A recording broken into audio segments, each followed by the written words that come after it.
Azerbaijan जे गादीअ वारे शहर Baku में यूनेस्को जी आलमी हेरिटेज कमेटी जे 43 इजलास में आलमी हेरिटेज फोरम मकलीء खे खतरे वारी लिस्ट मां कढी खेसि महफ़ूज़ आलमी विरसो करार ॾेई छॾियो आहे। नवाज़रात खाते सिंध जे कोशिशुनि खे नज़र में रखंदे आलमी हेरिटेज कन्वेंशन मकलीء खे खतरे वारी लिस्ट मां कढण जो हतमी फ़ैसिलो करे वरितो।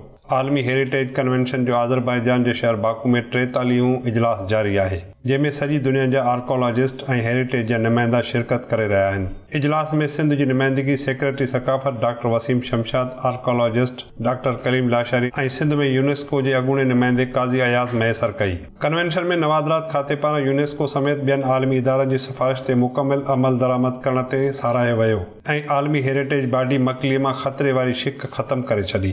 सकाफ़त खाते जे सूबाई वज़ीर सैयद सरदार अली शाह उन ऐलान ते ख़ुशीअ जो इज़हार कंदे यूनेस्को जी आलमी हेरिटेज कन्वेंशन जा थोरा मञिया ऐं गॾोगॾु पंहिंजे खाते जी टीम खे पिणु शाबाश ॾिनी। 3 जून खां 10 जुलाई ताईं जारी रहंदड़ कन्वेंशन में सॼी दुनिया में मौजूदु फितरती, सकाफ़ती ऐं तहज़ीबी विरसे बाबति गोर वीचार जारी आहे।